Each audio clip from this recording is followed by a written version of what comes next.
incredible prizes for everyone tonight too, so be sure to stick around until the very end and hang on to those raffle tickets. For stage attendees, we have a 1-hour Skype ZBrush lesson with Eric Keller up for grabs. So Eric is one of our awesome instructors here at Gnomon School, so it's a pretty sweet prize, because he's a great teacher. We also are raffling 2 1-hour Skype portfolio reviews with Ara and Steve respectively, so that's also super awesome and a great opportunity. So do make sure you stick around till the raffle is drawn tonight.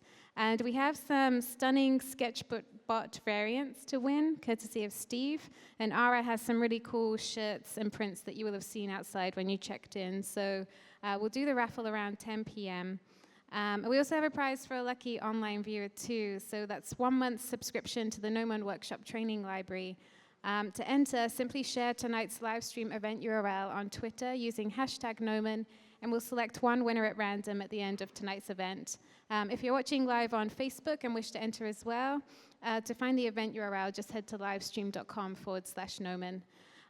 As always, we'll be offering campus tours at the end of the event, so if you're interested in checking out the campus here in the Television Center, just let us know and we'll be happy to show you around.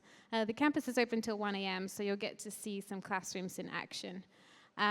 As a heads up, if we don't have a designated Q&A session tonight, so if the speakers invite you to ask questions, just make sure you raise your hand and wait for the microphone so both our speakers and the online viewers can hear your questions. For those online, you can submit questions throughout the night on Livestream. Use the Livestream live chat, or on Twitter, please use #Gnomon, and we'll do our best to squeeze any questions in if we can. It's difficult to catch questions on Facebook Live, so just make sure you pitch them on Twitter or the Livestream live chat. Let's see. So, yeah, before we get started, I'd like to really thank Ara, Steve, and Eric for their generosity of time and for the insanely awesome prizes they've brought with them. So can we have a huge round of applause to show our appreciation? I also have to thank Paul Gabry at Pixelogic for loaning his giant Cintiq again for us. And a huge thanks goes to our event sponsor, Lenovo, for helping to bring these free events to you every month. Tonight's presentation is powered by Lenovo and Intel technology, which our students also use here on campus. If you didn't get one of the Lenovo 20% discount cards as you checked in, please come and find me at the end, and I'll get you hooked up with that. Very special, cool offer running until September 30th, and it's exclusive to Gnomon event attendees only, so it's worth checking out. And again, big thanks to Lenovo for their support. So without further ado, let's have another round of applause for Ara, and we'll get started.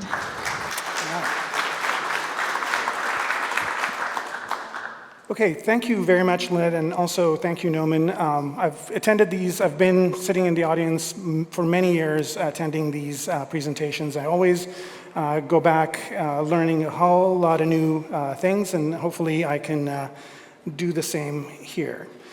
So, polysculpting is something that I do. I'm actually writing a book called Polysculpting, and it started out with my first book, but this is going to be more focused on it.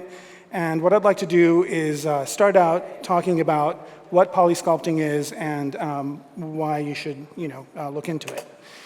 So all of you have seen these on the internet, right? So if you're going to draw a face, draw a head, you first draw a circle, and then you draw the effing head. And then if you're going to draw an owl, you draw 2 circles, which is kind of good because, they could have just drawn one oval here and said draw the owl, but they broke it down into 2. So as memes go, of course, this spread to 3D. So in my Facebook feed, I stumbled onto this, which said you start with a sphere and then you model the effing robot, right? So I commented, I said, this is not true. If you're going to model a robot, you start with a cube. And of course, internet style, everybody's going to come at me, bro, just really irate about why this is not the way to do it. And even the artist that made this robot chimed in. He jumped in, he's like, I made that robot with that sphere, so you don't know what you're talking about. So at some point, I think everybody realized everybody was having fun and laughing, so everybody chilled out, and it was great. But I have the floor, so I'm going to push my point. So let's start out talking about primitives. So this is how I start ZBrush. When I start ZBrush, I don't start with a sphere, I start with a cube, okay? And I start with my default brush as the ZModeler brush. Because I'm mostly a hard surface modeler, and I think it's a great way to start is with a cube. And why is a cube a better thing to start out with? Oh, well, the first thing is because it's got a face going in every dimension. So X, Y, and Z, you can grow out a face, right? So you can grow out your shape in all 3 dimensions. And not only that, but it's an enclosed shape. The normals are all pointing in the right direction. So as you grow this out, you can 3D print it. Unless you cut a hole in it, you can grow this to be a pretty amazing, amazing shape. And not only that, but now with ZBrush allowing dynamic subdivisions, if you press D, all of a sudden your cube will change into a, let's see if my interface is bigger, I have a bigger screen, so it's kind of off to the side. But basically, you can go back and forth and choose how much curvy you want your cube to look. So, so the cube is like the primitive, right? So you do start with a cube, you don't start with a sphere. And not only that, but I'll tell you the 3 primitives that you need to use. And there's things that I see on models. I mean, even really skilled modelers don't do this right. By the way, we're starting really slow. We're going to get into really sophisticated mechs really quick. So if you guys are like, he's showing us cubes, what is that all about? Just hang on, because this is important. Just I teach at Art Center and I teach at Otis. And one of the things I do is I look at coaches, and the way they coach is the first thing they do is they teach students how to tie their shoelaces, right? And how to put their socks on correctly. And those things are important because if you're doing all the things that you need to do afterwards and those things are not right, then you will paint yourself into a corner. And so if you know all these things, then that's great. And if you don't, this might be a good opportunity for you to learn it. So here's a perfect cube, right? And the way to initialize the cube in the new ZBrush for R8 is you just go into this setting here, and you can choose one of these primitives, right? So all the primitives are now just launchable right here from the Gizmo 3D. And so you can launch a cube from here. I usually like to initialize my cube because when I do that, it gives me polygroup on each side. So now I've got a polygroup on each one of the faces.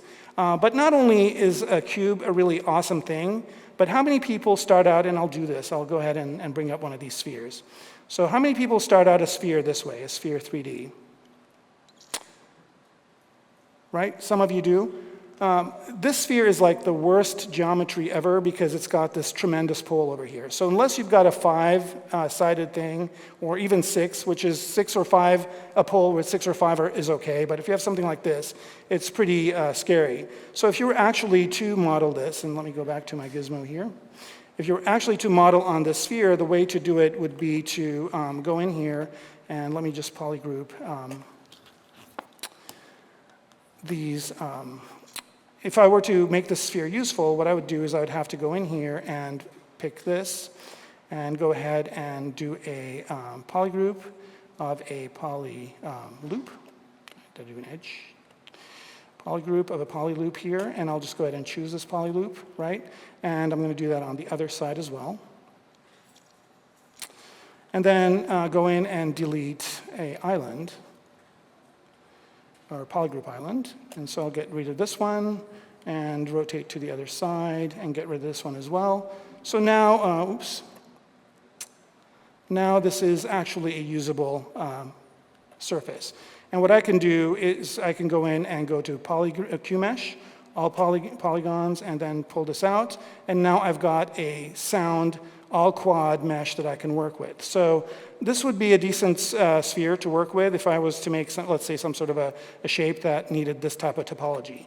But the better way to make a sphere in ZBrush is you can, again, start with a cube. So you start with a cube, and then you generate a sphere out of it. So the way you do that is you go into Geometry, and you click Divide. Smooth is on, and you divide it once. So now you get this shape, right? So this, I want you to kind of pay attention to this shape, and I want to call it a alpha mesh of a sphere, meaning this is a sphere in its smallest possible form, right? The least amount of geometry. If you played with a PlayStation 1, some of you here might have done that. This could have been a ball, right, in PlayStation 1 game. Or it could have been a face. It could have been Solid Snake in the first PlayStation Solid Snake game. So then what you do is you continue to divide this, right? And now you're getting more of a sphere shape.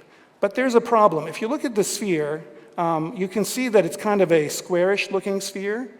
So if you want to make this into a perfect sphere, one more thing you need to do is just go into your deformation and choose Spherize, and do that a few times, and you can see this thing becoming a perfect sphere. So here I have a perfect sphere that I can go in and go down in subdivision levels all the way down to a cube and all the way up to a sphere, right? And it's all quads. Let me turn the...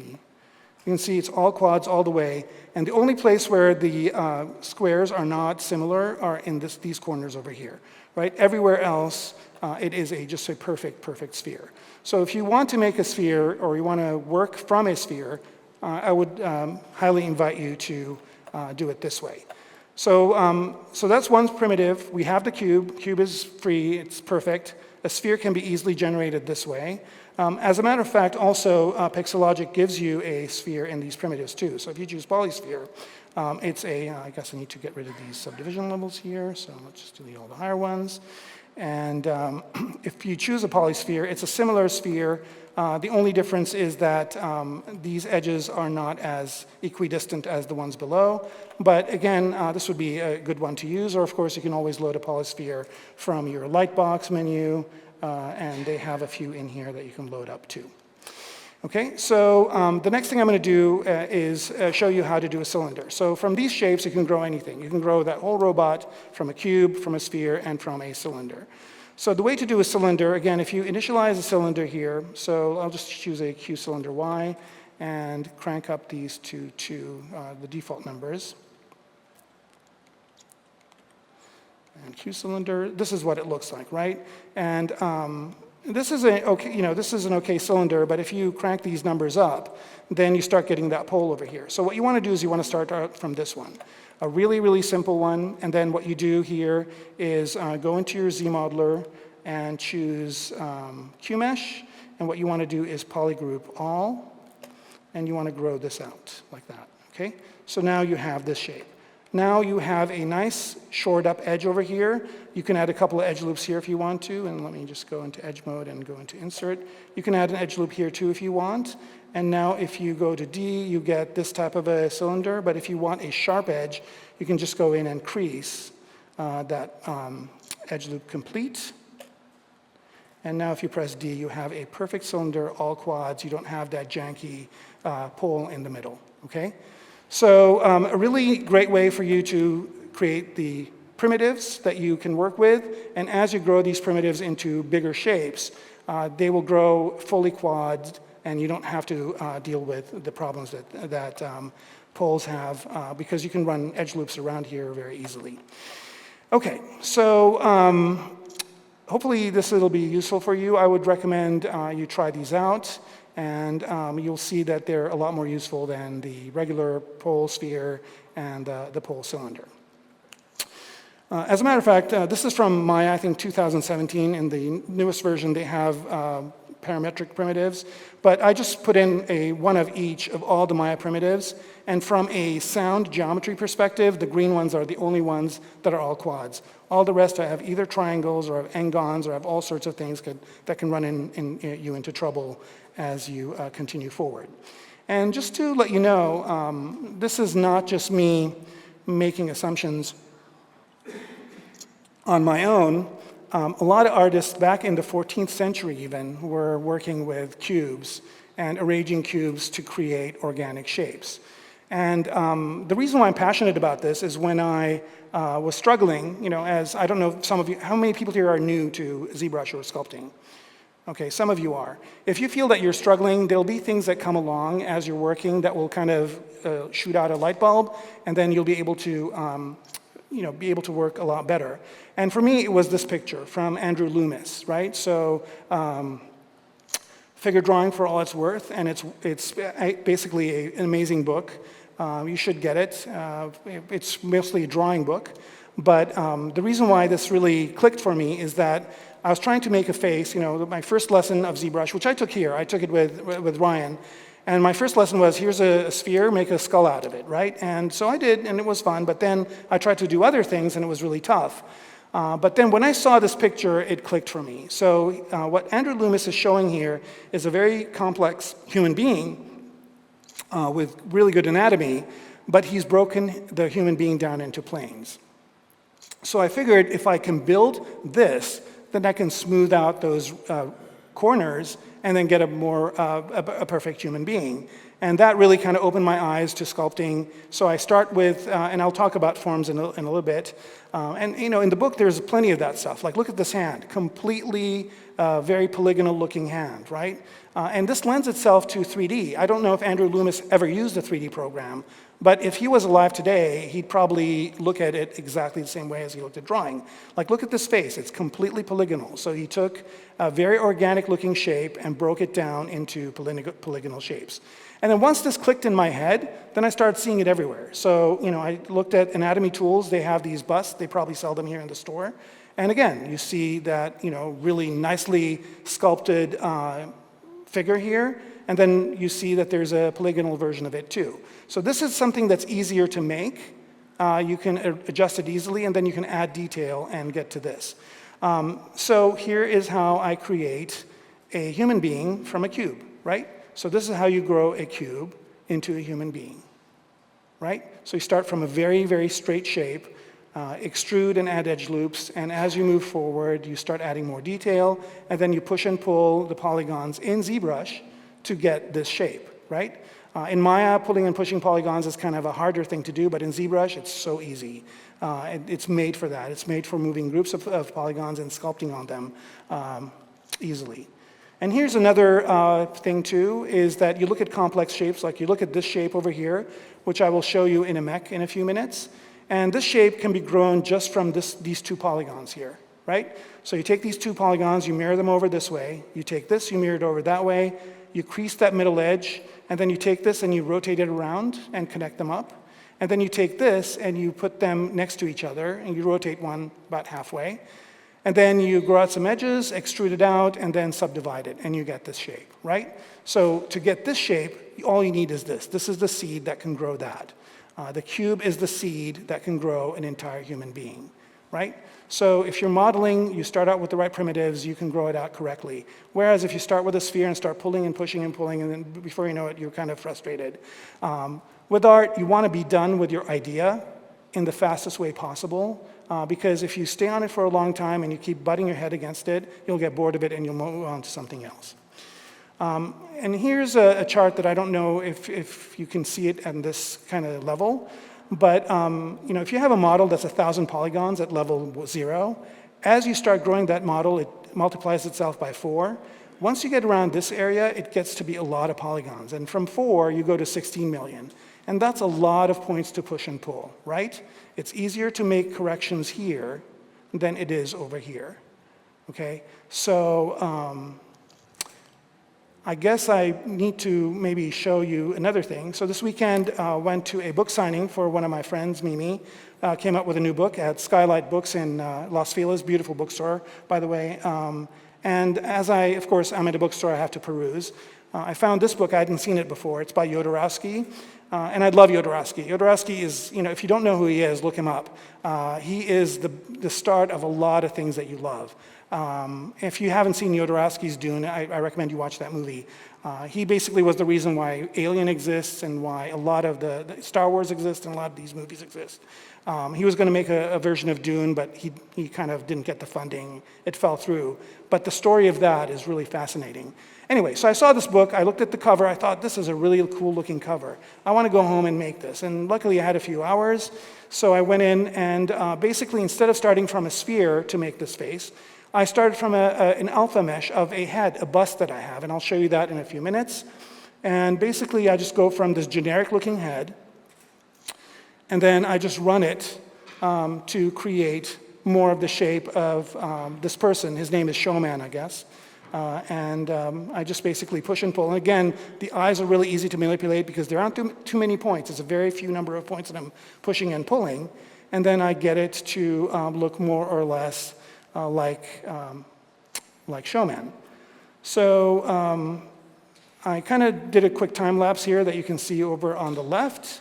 And this is where I left it, right? And then I started sculpting on it. So I'll show you this again. The book signing was on Friday, I'm sorry, either Friday or Saturday, and then I just went home and started working on it. So let's go ahead and take a look at this in ZBrush.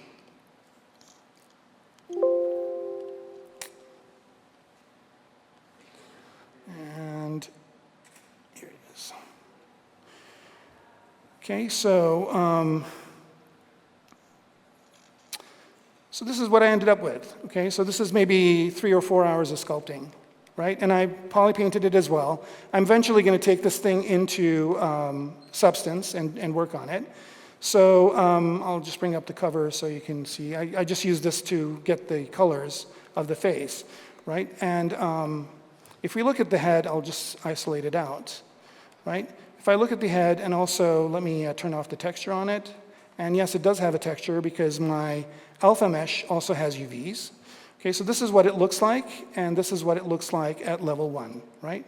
So here it is, all the geometry is there.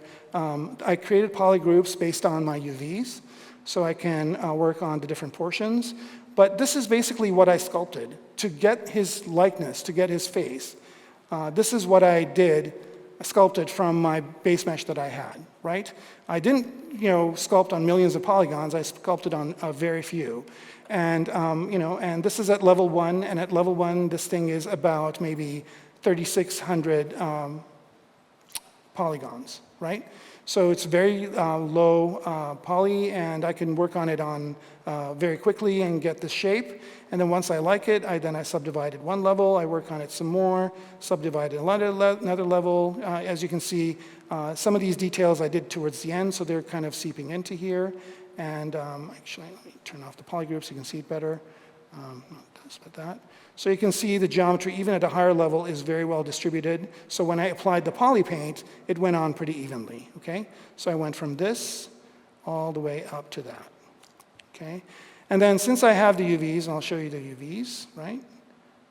I can paint on it. And not only can I paint on it, but now I can also take it into Substance Painter, which is what my next step is going to be. So I just did this quickly for this presentation, but my next step is going to be to take this into Substance Painter, paint it a little bit more detail, make it look more like the picture, and then maybe I'll send it to these guys and see if they want to make a movie out of it. I think Jodorowsky deserves a few good movies. By the way, if you haven't read The Inkle, find it and read it. It's an amazing book. All right. So going back to the subtools here, let me go ahead and crank this back up in geometry, and I think I have the poly paint on here still as well. So I can turn that on. So this is what the poly paint looks like. And then it's very easy to just take that poly paint and create a texture with it, and then multi-map exporter in ZBrush, if you haven't seen that plugin. It's really helpful. You just go into multi-map exporter, and it exports all the maps and the geometry for you. Then you go into Substance Painter, load them in, and you're good to go. And then you can do some even more sophisticated painting in it and get a nice render. So I'll probably be posting this image on my website, kermanikian.com. If you're if you look at it in a few weeks, you'll probably see it. So again, not bad for maybe 3 or 4 hours of quick sculpting.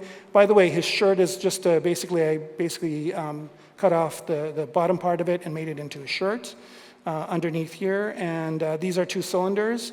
And I just want to point out that they are good ones. I'm showing you let's see if, see, they don't have that pole. It's basically, they're all quad cylinders. So I try to make everything work. And the eyes and the mouth bag, by the way, I got from this model right here.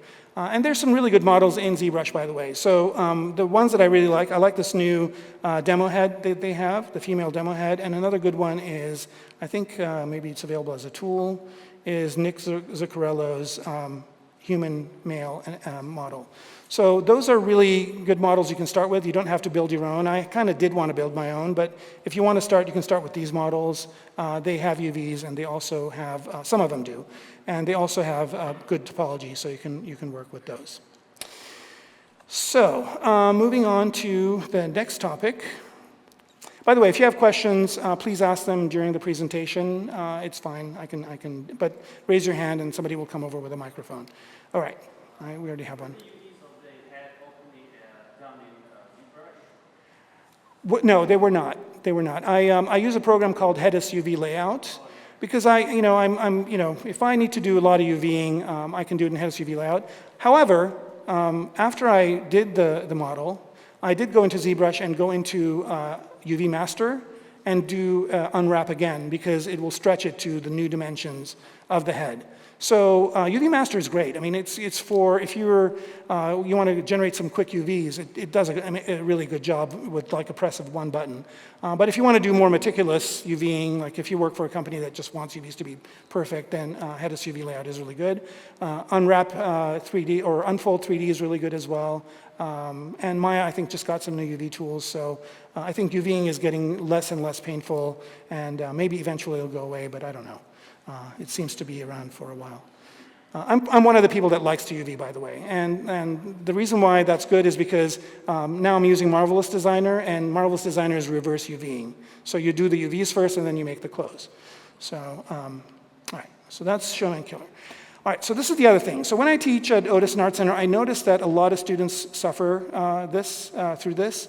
I see other students suffer it. I go into other teachers' classrooms that teach ZBrush and see that they have the same issue. And even after I tell them, they seem to suffer through it. So if you kind of hold yourself down and just make yourself do this, you'll be better immediately. So when you're sculpting, when you're modeling, you're working with forms, right? And if you look at form, break it up into 3 different ways. There's primary form, secondary form, and tertiary form. And these have different names. I like to talk about primary form as gestalt, which basically means that the sum is greater than the whole is greater than the sum of the parts. So basically, it allows you to look at something and appreciate it as a complete object. So you have to always be looking at your primary form. If your primary form is broken, then nothing else matters, right? So if you have something that looks janky as a complete thing, but it has really nice pores, or really nice hair, or really nice greebles, or whatever, or 2,500 different kinds of Boolean holes in it, which seems to be the new trend, it's not going to work. The whole thing needs to work first, and then those details work. So that's the primary form. So when you're working on your model, do the primary forms first, and then when you go to secondary forms, and secondary forms basically are primitives. When you bash primitives together, you get your secondary form, and then you get into tertiary form, which is detail, complex forms, high-resolution stuff. So where do you think most people spend most of their time when they're starting out? These tertiary form, right? Because it's cool, it looks cool, it's a cool thing to do. So, and it's a noodling thing. So you just sit there and noodle and create pores or create hairs or create wrinkles or whatever. And whenever people show their work, they're like, how did you make the pores and how did you make the wrinkles? Well, those pores and wrinkles would not look good if the whole thing doesn't work. So to show you that, I'll go ahead and start out with something really simple. So everybody knows what this is, right? I don't have to explain it to you, and this is just using 4 different things. And I can take these 4 different things and orient them a different way. Now I have more of a hot rod. I can move this down or rotate this as well, right? So I can just, using these 4 forms, I can get a lot of different shapes out of it. And I can show this to anybody, any kid, and they would get that the silhouette is a car. So that's the first step, right? You have to think about it as like, how can I make something that everybody can look at and recognize what it is? And then the next step is, what kind of car is this? What's that? Volkswagen Beetle. How many people here have a Beetle? 1 person does. Were you the person who said it's a Beetle?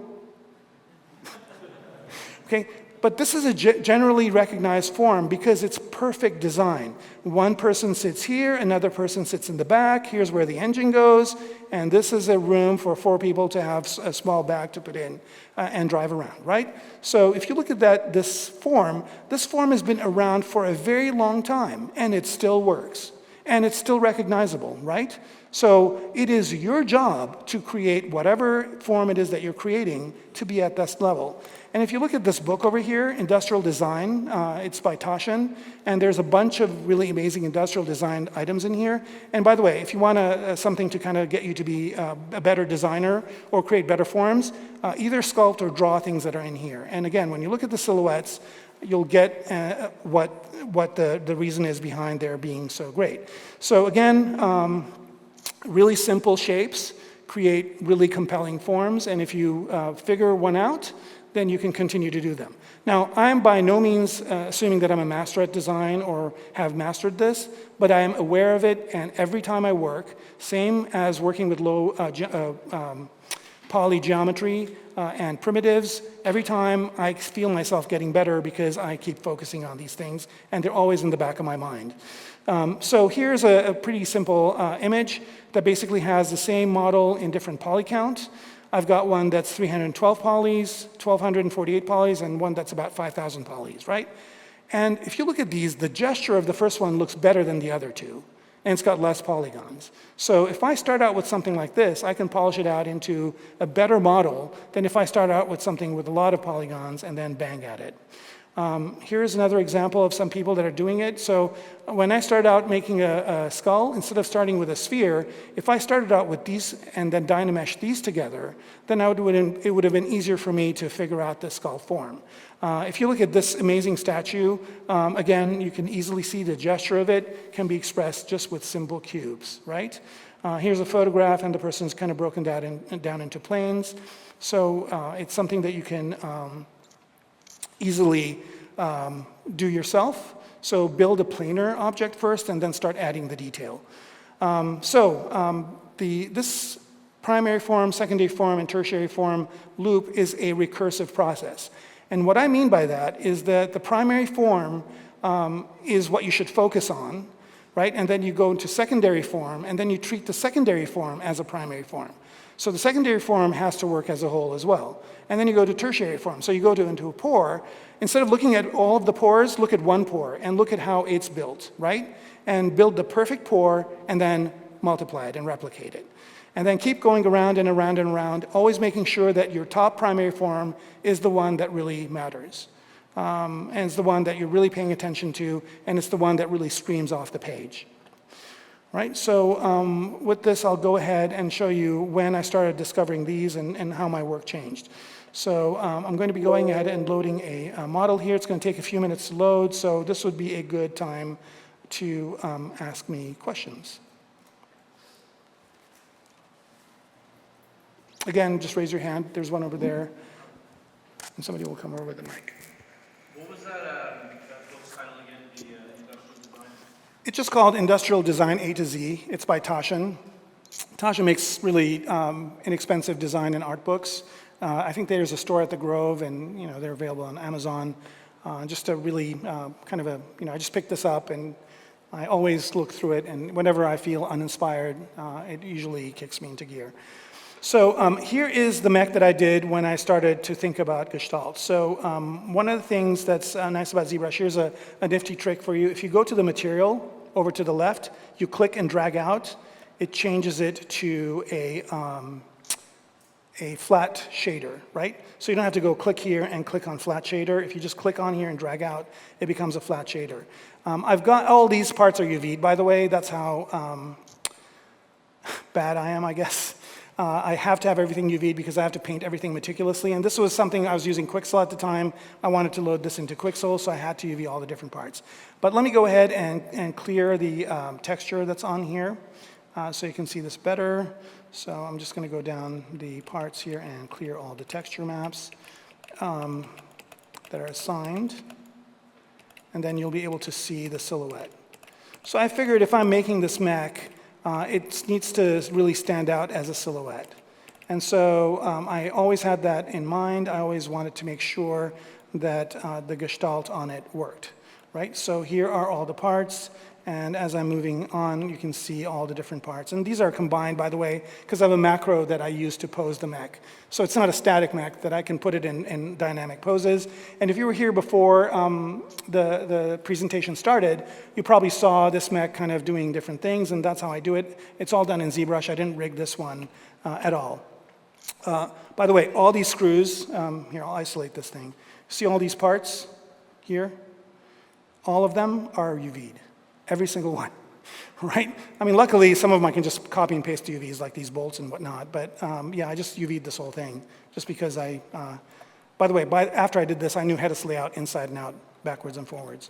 Yeah, I just basically, this was my goal, is to make this mech.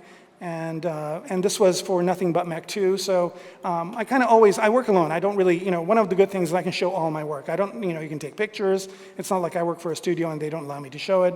And so my work usually goes into books or goes into tutorials or goes into me learning something new. And this is kind of that process. So here's the Mech kind of in repose. And I'll go ahead and load another one here, where it's been posed for Nothing But Mech 4, which is coming out. This mech is going to be in Nothing But Mech 4 as well, and it's going to be in there in a new pose, so you can see it there. And this would be a good time to ask a question, too, as this is loading. All right. So here's how it stands up and rotates. So again, I've got macros that I basically point to the subtool and then run a macro, and it will rotate everything according to my initial rotation shape. Okay? And something else I want to note here is that, remember that thing I showed you with the holes in it? That part with the holes earlier, this one? Right? This thing? That's where it is, right there. Right? So that's when I learned how to do that, and so again, I put it in my tutorial. All right, so any questions about the gargoyle mech before I move on? Yes, got two. Yeah. What did you create this for? Was it a personal project? Yeah, I like mechs, I'll get into why this, and I also have so after I finish writing Polysculpting, I want to do a graphic novel. I have a story in my head that I've had for a long time, and I think the best way to do it is a graphic novel, and if these guys, the humanoids, will do it, it will be another dream come true. In the story, these mechs are patrolling a shore. And in my head, I can see these things patrolling a shore, and there are ships that are coming towards the shore, and there's a bunch of these just wailing these guns very loudly at these ships. So in the story, this is a part of the story, so I thought I'd make an asset for the story. I use it in Nothing But Mech. So again, they're multi-purpose. That's what's beautiful about it. And the other thing that's really great about ZBrush is I can make this into a toon shader. Right, I can choose cell shading, and I can put this mech in the book. I don't have to draw this mech meticulously in every frame. I can have it like 10, 15 different angles of it, perfectly shaded, perfectly perspective, good shadow, everything done for me in one shot. And there are some artists that are making comic books with ZBrush that are phenomenal. I had one more question. Yeah. Can you turn the mic on? Just to know the total poly count of the mech. The oh, sure, yeah. Again, all these parts, these are combined, but all these parts, if I go down in subdivision level, I can change their level of detail, right? So all these parts start out as very simple forms that are bumped up, but the total poly count of this thing is about 25 million, it looks, no, 2,000,005. No, it's below, sorry, that one part is. So it's about, it looks like 36 million. ZBrush eats it up. I've had models that are in the hundreds of millions, and ZBrush just works really great. Especially the new 64-bit version is awesome. And I'll show you that model too. I think it's coming up next. All right, so we did the gargoyle mech. We have another question here. Yeah, oh, yes, sure. What do you use to pose it? ZBrush. Transpose Master? I used to use Transpose. I did that with Transpose, and now the gizmo's there, and it is a dream come true. The Gizmo 3D, especially the fact that you can move multiple subtools at once, is a really beautiful thing. Do you know what I'm talking about? Yeah. Yeah, it's this thing here. Since I've got this mech loaded here. So if I choose the top part, I'm just going to not choose the legs here. Right, so these are all the leg parts.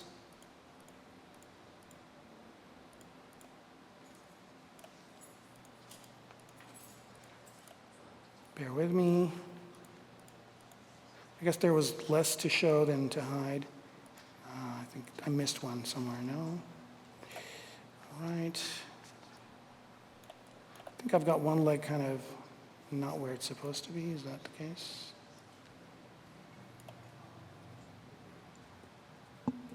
Huh. Let me just show this. Oh, I've selected it, that's why. Okay, so I've got this part right here, and where did I unselect the guns? I did. We have to have the guns. All right, and this part. Okay, so this is all one part, right? And if I want to rotate this whole thing, I just bring up the gizmo, right? And I want it to be, usually I like placing the gizmo at the bottom of this, so I just click there. And I'm usually more precise too. Let me go to that tool. I'm usually more precise. I put it exactly at the center. Here, let's do this first. So I'll change this. It's already rotated, and then I'll move the gizmo over to where I want it to be, down here. Right? So now if I rotate this, it's just going to rotate that part. Okay? But that's not what I want. I want to rotate everything that's visible. I just click this button, and now I can rotate everything that's visible. It's just the most beautiful thing ever. I wish I had that when I did the posing the first time, but I had to write a macro to do it. And that was not that bad. I had to code a little bit, but every once in a while, coding is fun. All right.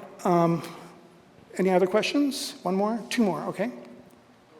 What kind of previs or planning did you have to do to put all the parts together? Do you just build primitives in ZBrush and then? So, good question. So just like the primitives, right? So you take that and scale it up. So I have a huge library that I built over time of just really simple parts, right? And now in ZBrush with this thing, if I go to IMM, and I'll just use this gun one, I guess. If you load insert multi-mesh brush, they all show up here, and you can just choose them, right? And I just have a library like that as an IMM. I load that in, and then I reuse parts. So if I have good primitives, I can grow them into better pieces. So I just have a big library of those. And sometimes I sketch. So I did have a sketch of this before I started, and sometimes I just go into 3D and just do it all in 3D. It depends.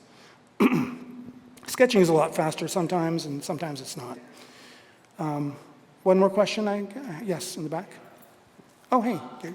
I was going to ask, how much do you think about function when you're starting off in the silhouette based on that? Thank you for setting the next part up, right? Okay, and that's storytelling in design, okay? And so all these things that I design, I have a story for them. I don't just kind of blindly make stuff. So I either read a story, like this guy, I read his story, and then I made his face. And some of the mechs, they're in my stories, and some of them are not. So basically, this is storytelling in a very, very simple way. Hero's Journey, if you haven't read it, it's a great book. If you haven't watched the videos, they're great on YouTube. Basically, this is every story you've seen. And you can shout out any movie, and I'll tell you that this is kind of what's behind it. And if it's not, then it's breaking the story mechanism. But basically, there's a protagonist or an antagonist. There's something that they want, and there's something preventing them from getting it. And the story is them getting that thing, right? So anybody want to bring up a story, a movie? Lord of the Rings, right? So basically, they want to Frodo or Gandalf wants to destroy the ring, right? Gandalf, Frodo, those guys are the protagonist. They want to destroy the ring. The chasm is all the stuff between them and Mount Doom, and that's a story, and that's 3 movies worth and an amazing book's worth, right? There it is. And every single story, Star Wars is this story, all of them kind of fall in this part. So before you start, put a story in your head. What is going on here? What is this used for? What are the things that are, why is this piece here? Why is this gun here? Why is this leg this way? So once you get all those things figured out, then modeling your object becomes more feasible. So here's the Goliath mech, and for this I unfortunately have to jump into Maya. I shouldn't say unfortunately, I still like Maya. Actually, Ara, when you do that, one of our live stream viewers is asking, I've lost the question. How do you scale right when you're exporting from ZBrush into Max or Maya? So how do you...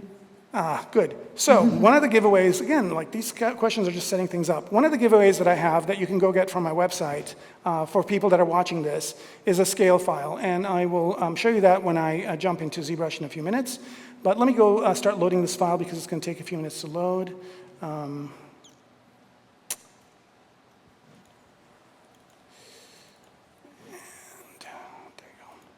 Okay, so this is the Goliath mech. This is the first one I did. It took me a long time. It took me about 3 months to do. The gargoyle mech took me about a month. The Mantis, which I will show you in a few minutes in Keyshot, took me a lot less time. So again, you get faster as you do these projects. So here is the gargoyle mech, and let me just go to my classic here. Why am I in Hypershade? Here we go, okay. So here is the gargoyle mech, and this, I actually modeled this thing in Maya initially, and then I loaded into ZBrush. ZBrush was just coming out with panel loops, so I used panel loops for it, and it was beautiful. But here's the thing, and by the way, work very organized. That's another tip. Name everything, group everything, layer everything. And so I said this is a mech, right? So then I was like, well, what does this mech do, right? It just goes out and destroys stuff. So what does it need to have? A lot of guns. So I put a lot of guns on it. And then how does it get to where it needs to go? Well, how do mechs get to where they need to go? In a lot of movies, they get dropped off from a big carrier ship or whatever. But I thought, this mech should have its own thing. So I made this helodrone for it, right? So here's the helodrone. This helodrone comes in and snaps to the back of that mech, just like a 8-track cartridge, if anybody remembers what those are. Right? Just comes into the back, snaps into it, and then lifts it up. So then I had to make a little animation of what happens to these legs. It's not going to fly around like this, right? So I made an animation of how these legs would fold up, right? And so this is what it would happen. And and first I had propellers on it, and then I'm like, that's not futuristic enough. By that point, they'll take the Dyson fan and make a flying drone out of it. So this thing will fly it up and then land it, right? So it lands, drops it off, and then the drone would detach and go off and be a eye in the sky for it, right? And then come pick it up and take it back to its carrier or whatever. So again, a lot of these things in design really make a big difference is if you really start thinking about a story. And again, this mech is from the story that I'm putting together, and I probably will have to go back to it and revisit it and modify a few things in it because my story's changed a little bit. But again, it's kind of a real nice way to approach your subject matter is if you always think of storytelling as the primary objective. And that's something that's really missing right now. There's a lot of, like you watch Transformers, and you have no idea what's going on with those robots. I mean, they're beautifully designed, and some of my friends did some of them, but I don't know how those parts could move. I don't know how they wouldn't clash into each other. Like, nobody does any studies. If they move fast enough, your suspension of disbelief kicks in, and I guess that it works. So always think of a good way to, when you're doing your mechs or whatever you're modeling, always think up a story for your character. And then once you think up that story, it makes it a lot easier to create the character. All right, so let's go on to the Mantis mech. This is the latest one I did, which was on the brochure, and I have it loaded up here in Keyshot. So a lot of times you see something, it looks really neat as a model, but you never get to see this, right? So now I can rotate and move around this thing. And notice again here that I just have a few items that I have here. These basically I got from Quixel Megascans. They're photogrammetry rocks, and the scale of these things is pretty small, but apparently if you take rocks and make them big rocks look like small rocks, right? So all of a sudden it's a Martian terrain. And the purpose of this mech here, and I don't know, maybe I should, I have a beefier machine at home, so it usually eats this thing up a little bit faster, but let me go ahead and go into the rendering here. Change it to basic, even performance mode, I think. And then I can just basically move around. And again, this is a mech that I designed. I thinking that we're going to go and explore space, right? We're going to go and explore space, yes, and we're going to go and mine space because, you know, we are going to run out of resources on Earth at some point. So we're in space mining resources. If a place we are going to mine for resources does not have an atmosphere, it has a lot of craters. And if it has a lot of craters, that means that a lot of asteroids are coming in to crater those craters, right? So we'll need some mechs over there to kind of protect our mining and scientific people while they're mining for their ore. So I basically created this mech, and it's going to be a tall mech because it has to manage a unpaved terrain. It's got to have elastic legs, and then once it kind of sets itself where it wants to be, it opens the legs up and then starts shooting those asteroids down. Again, if I didn't have that story in mind, this design would not have made sense. But now that I have that story in mind, this design does make sense, and it helps me. And the other thing also is it's got to figure out where meteors are, so it's got to have a nice antenna. It's got to have some really cool antenna technology. This rhinoceros thing looked really cool, so I stuck with it. It's got to have a lot of bullets. It's got to have some missiles, and also it's got to have a really interesting way to walk. So if you look at the joints here, it actually looks like it could work. I mean, I'm sure, you know, somebody somewhere who's designing a mech, maybe the people who are designing Vitaly's mech in Korea will come and say this could never work. But, you know, for all we know, it could, right? I've got 2 ball joints here. We got 1 ball joint on our hips. Why not have 2? And then this thing could run around and shoot meteors down. And again, I love a key shot because once I render in key shot, it's like I'm photographing my subject. So I can position them any way I want, and I can shoot like a whole bunch of pictures of the subject. In performance mode, I can, you know, even on this machine, which has about, I think it's got about, how many processors does it have? It's got quite a few. So it's got 4 by 4, it's got 16 processors, or 16 threads running at the same time. It's got 27 megs of RAM. It's actually a really nice way of doing this, and once I'm happy with it, I can go to basic or product and get a better render of that. One of the things that KeyShot did not have was atmospheric perspective, but with KeyShot 7, they have a new material now, which is milky plastic that you can get atmospheric perspective. And here I was cheating it by a method that Joseph Drust told me about, which basically is putting in a plane and using X-ray material, and as you turn it around, it kind of creates a bit of atmospheric perspective for you. Okay, so again, you can look at this mech from different angles, and then I'll go ahead and load this up in ZBrush as well. And again, if you have questions, please ask while this is loading up. Do you guys want to see it with closed legs or open legs? Closed? Okay. All right, so questions? Yeah, over there. We've got a question. We're on the right side, I think. Was there a question? Yeah. Oh, sorry. Totally blind. Real quick, like, how do you choose to use ZBrush versus Maya or another 3D when you do some hard surface modeling like that? Okay, so I used to start with Maya, but now I start in ZBrush. You know, honestly, if I, what's that? What makes you decide that? I can do everything in ZBrush now. Most everything I can do in ZBrush. Every once in a while, I might need to shoot a part over to Maya to do some of the topological tweaks I can't do in ZBrush yet. But you know, this mech was 100% done in ZBrush. And it was done during the beta. And so, I mean, if I go to, if I work at a company where they don't have ZBrush, then I'll do it in Maya. But if they do have ZBrush, I prefer to work in ZBrush. I'm a lot faster. And ZBrush is great for concepting. You can get up to millions of polygons really quickly. And there's one button that you hit, and it's in KeyShot. So it's basically heaven for me. Especially new 4R8 is really, really neat. So here's the Mantis mech. This is not as poly heavy. So this is about, well, I guess I did include some other parts in here. So this is at about, it looks like 117 million polys on the total. And you can see I can move it around really fast. And here's the scale thing, okay? So you see this guy over here, right? So I've got a guy standing on top. I have one standing down below. And I actually make the pilots too. So, you know, this could be a piloted thing, a drone piloted thing, or it could also actually have a couple of pilots. So here are the pilots and what they look like inside the mech, right? So I kind of make room for them, again, with the story. so it makes sense. So this is how they would sit.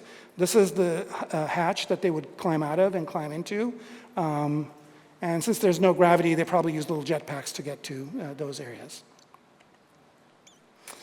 And the thing I have for you is this file that you can download. Again, it's, I was going to do a Gumroad for it, but I think I just have it on my website. So all you have to do is just go in and get it. It's this folder called Scale. And in the Scale, there's a 1 centimeter cube, a 1 foot cube, a 1 inch cube, and there's also people. Like there's a 5 foot guy, a 6 foot guy. And these are very low geometry, so you can bring it in very easily into your scene and then start out that way. So the first thing I do is I bring in a person, right? And I've established scale, and then I start building on top of it. So I think that's kind of the end of my presentation. I wanted to do a little bit of polysculpting, but we're kind of at time. What I will do is see if I can either come back and do another talk where I can do a live kind of start to finish of a mech. I participate in the ZBrush Sculpt Off, so I should be able to crank something out in 3 hours.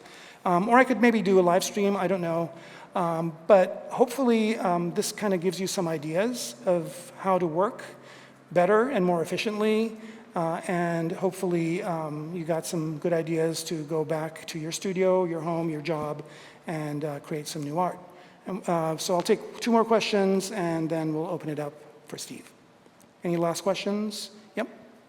Just in terms of reference, what do you primarily use? Because robots, you know, like you said with Transformers, you look at Transformers and you're like, there's no way those things can actually behave properly in the real world. So where do you go to get like realistic reference? So the question is, where do I go for realistic reference, right? So collecting references is something I do, I think a little bit too much. I think I've got a problem of collecting reference. But more so to find out how things function, there's this, and I'll have a link dump on my website, a blog post, and I'll post the link to it. There's this fellow that just has mechanical parts and how they work, hundreds of them. And he's got the parts as a PDF, and then you can click on the part, and then it goes to a YouTube movie and shows you that part in a CAD program and how it functions. So I look at that. I also look at human beings. I look at different machines. There's something to be said about taking things apart. So if you have a computer that breaks or a vacuum cleaner that breaks or something that breaks, take it apart. And you can learn how it's made. And that kind of can tell you how mechanical things work. Go to a mechanic shop and walk around a car, and see what it looks like, kind of bare bones. And watch videos on YouTube on how things are. And it's fascinating. I mean, again, I have a problem. I watch those things all the time. And so that's why all my mechs and things that I make look like they could function. I think we had one more question. Yeah, in the back. Over there. I know you export from Mech to ZBrush, the model and topograph. Have you tried any game engines like Unreal? Oh, yeah. Okay. Yeah, I actually teach it. Oh, I'm sorry, go ahead. How does that work? What maybe polygons do you have? Do you group them, or do you have a single mesh? Okay. So the question is, if I work in ZBrush and I work in high poly, right, how do I take those and put them into a game engine? Okay. Very, very good question. And again, the way I work, I usually start out with these parts as being very low poly. So I've got levels of detail between very low poly to, 1 million polygons. And so I've got all those levels of detail. I can go all the way down to the lowest one that game engine can handle. And I generate normal maps. And then I just export it out and import it into Unreal. And they look really, really good. I mean, all the games that you see now, that's what they do. They basically have, they decimate it down, or they retopologize it to lower levels, and then they basically project the higher level on top, generate normal maps, and then load those into the game engines. And that gives you the surface detail, and then you paint it in Substance Painter, and that gives you that realism. So if you start out with good topology, that's free. That's given to you already. And then you just kind of crank it down, generate and I can show you that in ZBrush here too, is that when you go to Multimap Exporter, here, sorry, Z plugin, if you go to Multimap Exporter, here you can choose if you choose Export Mesh, you can go into the Mesh options, which is here, and you can choose what level of detail you want to start from. You can start all the way down from 1, all the way to where you feel the game engine can handle it. You don't see the faceting, and then you can just basically generate that normal map between that and the pores, I guess, or the tertiary detail, and then it'll look like that in the game engine. Okay, with that, thank you very much for your time, and I guess we'll open it up for Steve. Thank you. Yeah, round of applause.